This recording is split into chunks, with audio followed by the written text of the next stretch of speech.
हिंदी दिवस की शुभकामनाएं।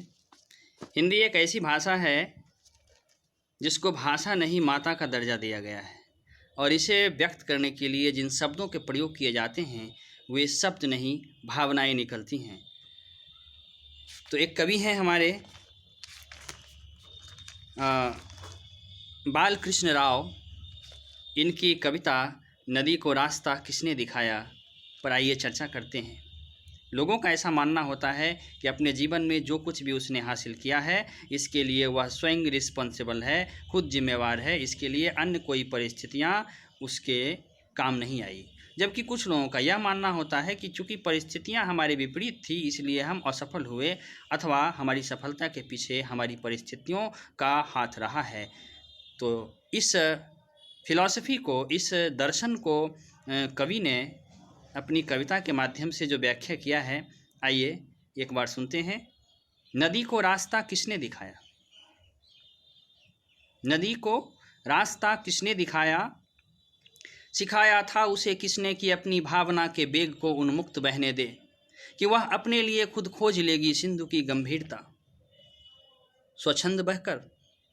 इसे हम पूछते आए युगों से और सुनते भी युगों से आ रहे उत्तर नदी का, मुझे कोई कभी आया नहीं था राह दिखलाने। नदी कहती है, मुझे कोई कभी आया नहीं था राह दिखलाने, मुझे कोई कभी आया नहीं था राह दिखलाने, बनाया मार्ग मैंने आप ही अपना, ढकेला था शिलाओं को, गिरी निर्भीकता से मैं कई ऊंचे प्रपातों से, बनों में कंदराओं में भटकती भूलती मैं फूलती उत्साह से, प्रत्येक बाधा विघ्न को ठोकर लगाकर ठेल कर,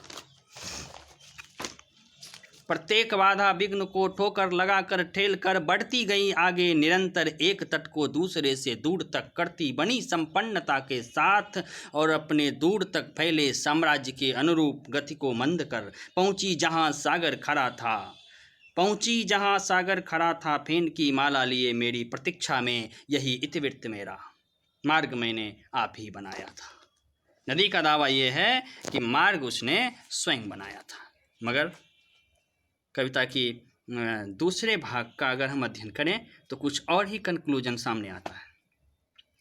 मगर भूमि का दावा है, नदी का कहना है कि मार्ग मैंने आप ही बनाया था, मगर भूमि का दावा है कि उसने ही बनाया था नदी का मार्ग, उसने ही चलाया था नदी को फिर, जैसे जिधर चाहा सिलाएं सामने कर दी, जहां वह चाहती थी रास्ता बदले नदी, जरा बाएं मुड़े या दाहिने होकर निकल जाए, स्वयं नीची हुई गति में नदी के बेग लाने के लिए, स्वयं नीची हुई गति में बेग लाने के लिए, बनी समतल जहाँ चाहा कि उसकी चाल धीमी हो, बनाती राह गति को तीव्र अथवा मंद करती, जंगलों और नगरों में नचाती ले गई भोली नदी को, भूमि सागर तक किधर है सत्य, भोली नदी को भूमि ले गई सागर तक किधर है सत्य।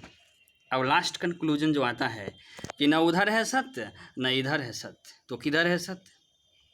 मन के बेग ने परिवेश को अपनी सबलता से झुकाकर रास्ता अपना निकाला था, कि मन के बेग को बहना पड़ा बेबस।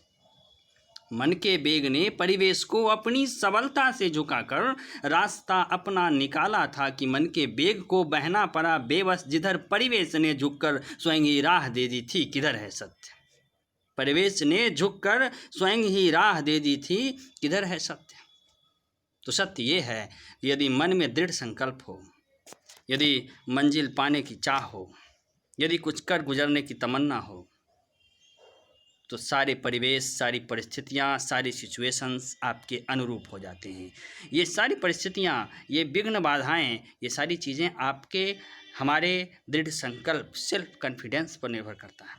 यदि हमारे मन का वेग तीव्र हो, यदि हमारी सोच उन्नत हो, तो निश्चित रूप से हम सफलता को प्राप्त करेंगे। हिंदी दिवस के लिए इतना ही। जय हिंद।